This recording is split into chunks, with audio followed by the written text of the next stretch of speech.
Let us be honest for a moment, painfully honest.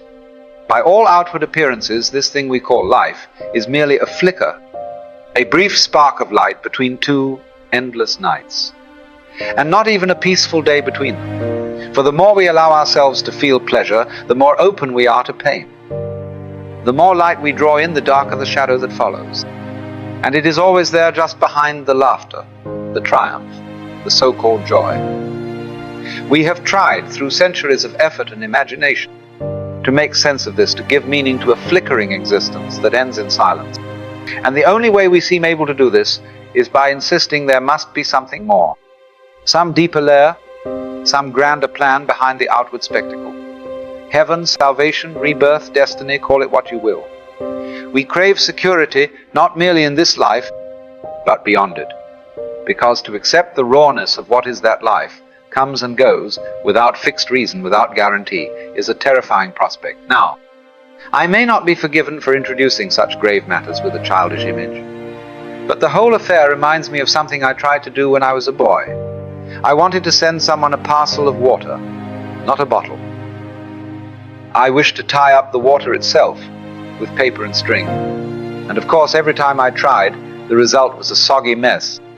The water escaped, just as life slips through our fingers when we try to contain it. You see, human beings are rather brilliant at tying packages.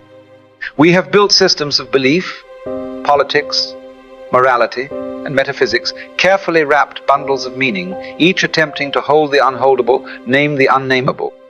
But no matter how clever the method, the package falls apart. The water bursts free.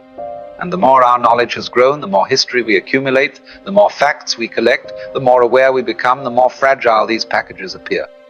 They cannot contain the complexity. They cannot hold the flow. And so the modern mind finds itself in a peculiar state, flooded with information, but starving for meaning. We live in an age of extraordinary insecurity, not because the world is more dangerous than before, but because the anchors we use to cling to have unraveled. Traditions, religions, social roles, eternal truths, all questioned, all cast into doubt. Some celebrate this as a liberation. Others, understandably, find it disorienting, even terrifying. And most people live somewhere between the two, briefly exhilarated by freedom, then quietly overtaken by dread. For if nothing is fixed, if life is truly just change, just flow, just this present, then what becomes of hope? Hope, you see, is always aimed at the future. A better job, a longer life, a heaven after death. But if the future is as fluid as water, if there is no promised land awaiting us, what then? It seems, quite frankly, hopeless. And yet, we still chase. We chase happiness not in the present, but in the promise of what is to come. We say, just around the corner, then I'll be fulfilled. After this crisis passes, once I've found my purpose, when I retire, when I die. But the future, like the water in my childhood parcel, never quite arrives. And even when it seems to when the long-awaited day finally comes, we find it cannot be enjoyed unless it too carries a promise of another future beyond it. It's a cruel trick of the mind. To seek happiness in the future is to forever chase a mirage, a will-o'-the-wisp that disappears the moment you reach for it. And then in the end you vanish too. But understand this insecurity, this uncertainty, is not new. There has never been a time in human history where security was more than temporary, more than an illusion. Even in what we call the good old days, life was fragile.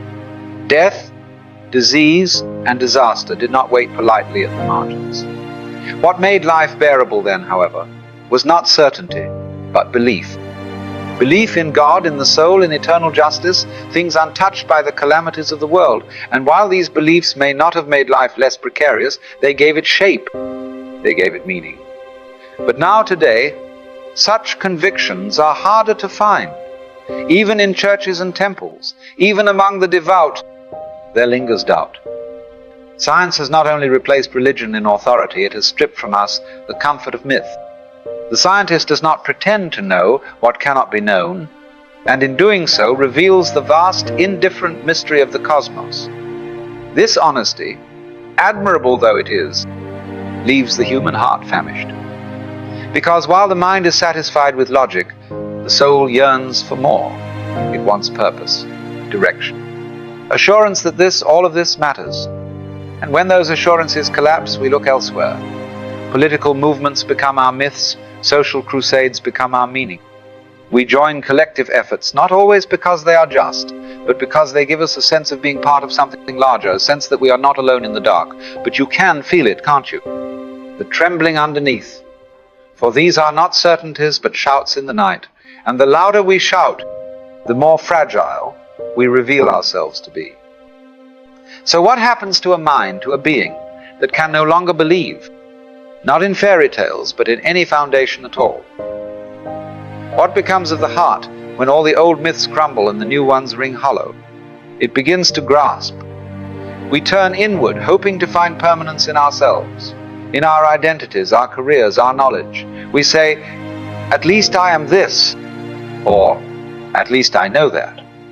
But the truth, if you look just a little too long in the mirror, is that you are changing constantly, quietly, without your permission. The face, the thoughts, the tastes, the hopes, none of them stay. And so you clutch, you plan, you try to prepare, to fortify.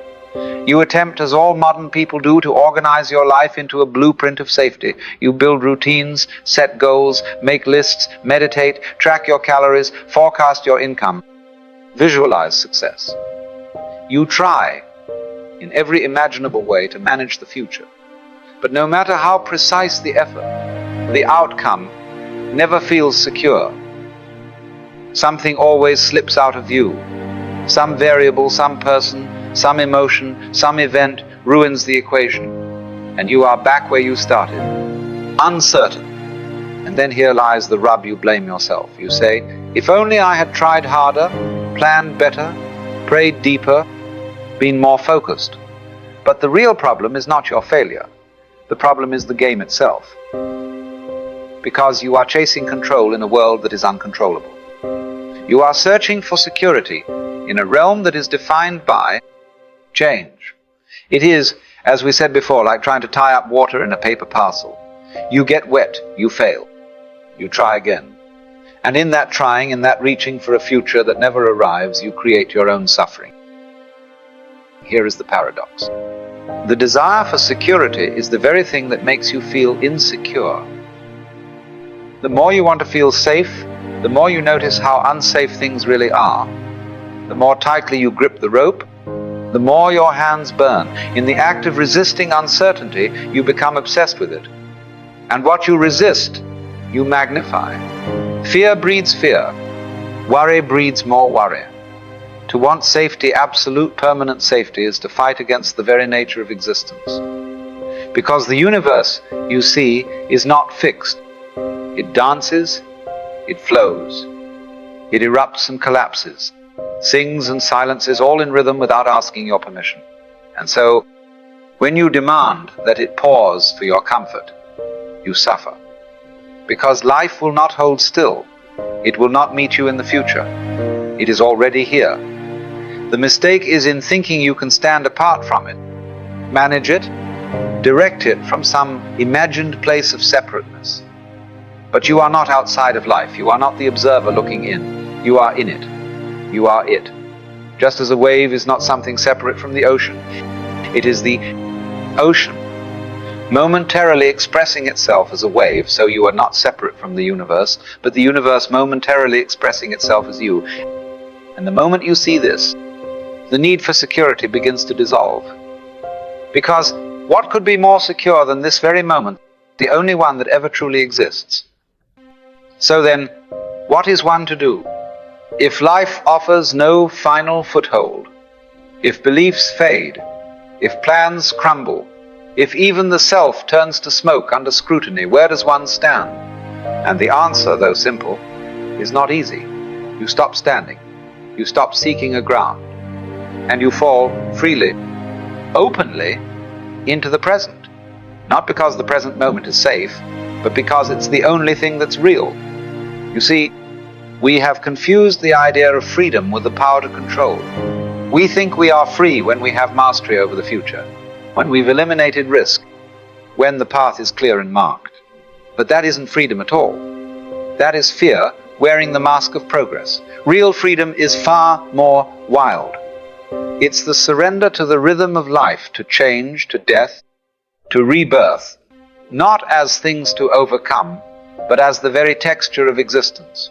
Because in truth, you were never in control. There was never a separate you behind the eyes, managing the world like a ship from its helm. There is only awareness, witnessing, dancing, being. But as long as you try to cling to certainty, to permanence, to me, you will suffer. You suffer not because life is cruel, but because you want it to be something it is not. You want it to be solid, predictable, safe, and life, thank God, is none of those things. The very beauty of it all is in its impermanence. A cherry blossom is not less beautiful because it falls. The sun is no less radiant because it sets. So why do you imagine you must remain? Why do you fight to freeze the flowing water? The wisdom of insecurity is not some clever philosophy. It is a way of seeing, a return. It is the recognition that the moment you stop trying to secure your life is the moment it becomes alive. That in letting go of your need for answers, you begin to feel the mystery again. You were never meant to have it all figured out. The point was never to capture life, but to feel it. To live it as music, not as math. As dance, not direction. So, when you stop resisting change, when you no longer brace against the current, you find that the river was carrying you all along. You are not lost. You are not late. You are simply here. And here is enough. Now, perhaps the greatest illusion of all the root from which all this anxiety springs is the idea that you are separate from life, that you are a skin-encapsulated ego, tossed into a world not of your choosing, doing your best to survive, and hopefully to succeed. But who told you that? Where did you get this idea that there is a little you inside your head, pulling the levers and thinking the thoughts, directing the action like some spiritual CEO? You were taught it. You were told from the very beginning, you are you, and everything else is other. And so you've spent your life defending that boundary. But consider this, can there be a front without a back? Can you have a coin with only one side? You are not a stranger here. You are the universe, expressing itself briefly as a person. Just as a wave is not separate from the sea, you are not separate from the whole. The air you breathe, the thoughts you think, the heartbeat in your chest, these are not possessions, they are processes. Movements, the world happening through you. You don't beat your heart, you don't grow your hair, and you certainly don't choose your thoughts. They arise as clouds form and drift and dissolve. So when you let go of the idea of being someone in charge, what's left is not chaos but peace. The fear of death begins to dissolve because you see, there was never a fixed you to lose in the first place. So then how does one live, knowing that all things pass? You live as the tree lives, bending in the wind, rooted not in certainty, but in presence. You do not cling to the leaves, for you know they must fall. You do not beg the river to stop flowing, for its movement is its music. To love life truly is to love its change. To love without owning, to act without anxiety, to hold without grasping. You eat the fruit of the moment, you taste it fully, but you do not try to preserve the peel or frame the seed. This is not a call to apathy or passivity. No, quite the opposite. When you are no longer driven by fear, you begin to live with gentleness and with great power. You laugh more. You cry more easily. You touch the world more softly because you are no longer trying to conquer it. You are it. And so, to live wisely is to live freely. To live freely is to live without clinging. And to live without clinging is to be at last at peace.